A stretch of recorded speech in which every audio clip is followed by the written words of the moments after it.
তো এখন একটা আমরা রিয়েল লাইফ এক্সাম্পলের সাহায্যে বিহেভিয়ারাল ডিজাইন প্যাটার্নটা বেসিক্যালি কীভাবে কাজ করে এবং কীভাবে আমাদেরকে হেল্প করে সেটা আমরা দেখার ট্রাই করব। সো আমরা রিয়েল লাইফ এক্সাম্পল হিসেবে বিবেচনা করতে পারি একটা কফি মেশিনকে। কফি মেশিনে কী হয়, কফি মেশিনে কফি তৈরি হয়, ডিফারেন্ট টাইপস অফ কফি কিন্তু আমরা তৈরি করতে পারি।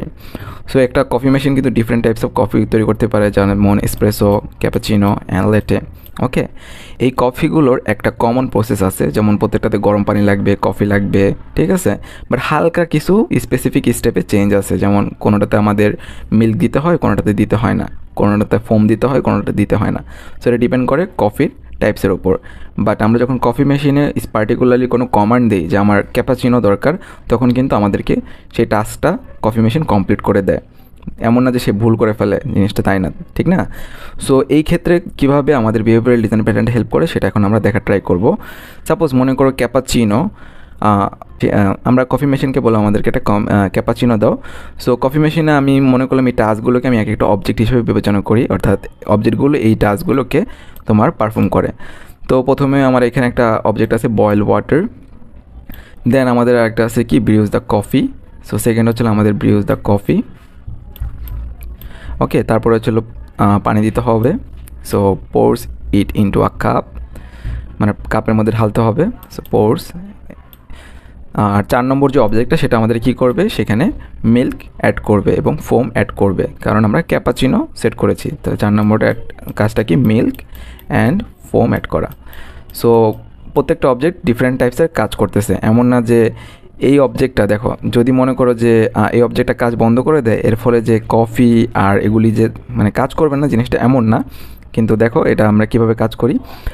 সো এখন দেখো এই অবজেক্টটা কী করে, এই অবজেক্টটা আমাদের হচ্ছে বয়েল ওয়াটার দেয়। বয়েল ওয়াটার দেওয়ার পরে সে সিগন্যাল দেয় একে, ওকে, যে তুমি এখন কফি অ্যাড করো। কফি অ্যাড করা হয়ে গেলে সে সিগন্যাল দেয় এটাকে।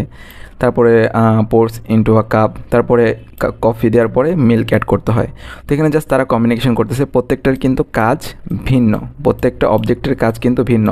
এমন না যে তোমার এটার সাথে এটার কাজ অনেকটা কানেক্টেড, সবাই তাদের নিজস্ব কাজ করে থাকে। ওকে, এখন ধরো তুমি কফি মেশিনে একটা নতুন মানে ওয়াটার বয়েল করার জন্য, পানি গরম করার জন্য নতুন একটা প্রযুক্তি অ্যাড করছো, বা নতুন একটা, তুমি আগে মনে করো গ্যাসে ইউজ করতাম, এখন ইলেকট্রিসিটি ইউজ করে তুমি তোমার পানিটা গরম করো কফি মেশিনের ভিতরে। এর ফলে যে এদের কাজও সবগুলি কাজে যে পরিবর্তন আনতে হবে এমন কোনো না, এই অবজেক্টগুলোর কাজ সেমই থাকবে, তোমার জাস্ট কি এখানে চেঞ্জ করা লাগবে। তো আশা করি বুঝতে পারতেছে বিহেভিয়ারাল প্যাটার্নে কি আমাদের এক সুবিধা কি, যে আমি ফ্লেক্সিবিলিটি প্রোভাইড করতেছে, যে আমি এই অবজেক্টটাতে চেঞ্জ করতেছি কিন্তু আমার বাকি অবজেক্টগুলোতে চেঞ্জ আনা লাগতেছে না, কারণ প্রত্যেকটার কাজ ডিফারেন্ট, তাদের জাস্ট কমিউনিকেশন করা দরকার, ওইটা ঠিক থাকলেই চলবে। সিমিলারভাবে আমি ধরো এইখানে কোনো একটা আপডেটেড সিস্টেম রাখলাম, বা আমি এখানে দেখো লাস্টের যে অবজেক্টটা থাকে সেইখানে কী করলাম, মিল্ক একজন দিবে, ফোম আরেকজন দিবে। তাহলে আর একটা নতুন অবজেক্ট অ্যাড করলাম, যেটা আমাদের কী দিতেছে, ফোম দিতেছে, ঠিক আছে, ফোম অ্যাড করে দিবে। তো আমি একটা স্কেলেবল করলাম আমার সিস্টেমটার অবজেক্টগুলোকে, সেই ক্ষেত্রেও কিন্তু আমার পুরা সিস্টেমের যতগুলো অবজেক্ট আছে সেখানে কিন্তু কোনো চেঞ্জ আনা লাগতেছে না, জাস্ট এটার সাথে আমি এটার কানেকশন বিল্ড করে দিলেই আমার কিন্তু স্পেসিফিক কাজটা আমি কমপ্লিট করতে পারছি। তো এখন দেখো আরেকটা জায়গায় সেটা হেল্প করে, সেটা হলো ধরো সেম টেমপ্লেট ইউজ করে কিন্তু আমরা এসপ্রেসো তোমার কফি সেম মেথড ইউজ করে কিন্তু আমরা এসপ্রেসো কফিটাও পেয়ে থাকি। এখন এসপ্রেসো কফিতে কিন্তু বেসিক্যালি কী থাকে না, মিল্ক থাকে না এবং ফোম থাকে না। তো তার সমস্যা নেই, কারণ তাহলে সেই ক্ষেত্রে কি জাস্ট এই তিনটা অবজেক্ট নিজেদের মধ্যে সিগন্যাল পাসের মাধ্যমে কি করবে, আমাকে এসপ্রেসো কফিটা বানিয়ে দিবে। এই দুটো অবজেক্ট তখন কি হবে না, কাজ করবে না। কিন্তু এদের মধ্যে যদি টাইটলি মানে অনেক রিলেশনশিপটা অনেক হার্ড থাকতো, সেক্ষেত্রে কি প্রত্যেকটার কোডের সাথে অন্য একটা কোডের কানেকশন থাকতো, যার ফলে কোনো একটা অবজেক্টে যদি আমি চেঞ্জ আনতাম তাহলে আমার এই অবজেক্টটাতে চেঞ্জ আনা লাগতো, এবং এখানে কোনো ইস্যু দিলে এই অবজেক্টটা বা অন্য এটার সাথে যে অ্যাডজেসেন্ট অবজেক্টগুলি আছে সেগুলি কাজ করা বন্ধ করে দিত। বাট দেখো এখানে আমরা সিগন্যালই দিতেছি না, এগুলি কাজ নাই এসপ্রেসো কফির সময়, কিন্তু সেই ক্ষেত্রেও আমরা দেখো এই তিনটা অবজেক্ট ইউজ করে কিন্তু আমাদের কাঙ্ক্ষিত কফিটা পাচ্ছি। তো এরকম ফ্লেক্সিবিলিটি আমাদের প্রোভাইড করে যে আমাদের কোন অবজেক্টগুলি ইউজ করা লাগবে, কোনগুলি লাগবে না, ঠিক আছে। তো this makes it easy for the coffee machine manufacture to add new types of coffee by only defining what changes in the final step while keeping the general process intact.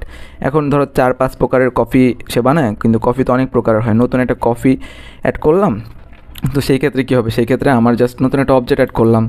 So মনে করো যে এমন একটা object যেখানে just গরম পানি দিতে হয়, তারপরে তোমার কফি দিতে হয়, দেন তারপরে ডিরেক্ট মিল্ক দিতে হয়, ঠিক আছে। দেন হচ্ছে হলো ফোম দিতে হয়, মানে জিনিসটা এরকম নতুন একটা কফি হলে সেই ক্ষেত্রে কি মাঝখানে এটার আমরা একটা নতুন কমিউনিকেশন মেথড ক্রিয়েট করে দিলাম, যেই ক্ষেত্রে আমার এটার কাজ আসতেছে না। তো এরকম আমি আমার মতো ফ্লেক্সিবল করে নিতে পারি আমার সিস্টেমে, এবং নতুন কোনো কিছু চাইলেই অ্যাড করতে পারি। সো বিহেভিয়ারাল ডিজাইন প্যাটার্নটা আমাদের এটাই হেল্প করে, জাস্ট কমিউনিকেশন করতে হেল্প করে। এটার মধ্যে যে বিভিন্ন ধরনের অবজেক্ট ইউজ করা হয় তারা হাইলি ডিপেন্ডেন্ট না একে অন্যের ওপর, যার ফলে কি আমি আমার সিস্টেমে ইজিলি যে কোনো ধরনের পরিবর্তন আনতে পারি। তো বেসিক্যালি বিহেভিয়ারাল ডিজাইন প্যাটার্নকে আমরা অনেক ভাগে ভাগ করতে পারি। সেটা হচ্ছে টোটাল আমরা 10টা ভাগে ভাগ করতে পারি। সেটা হচ্ছে chain of responsibility, command, interpreter, mediator, memento, observer, state, strategy, template and visitor design pattern.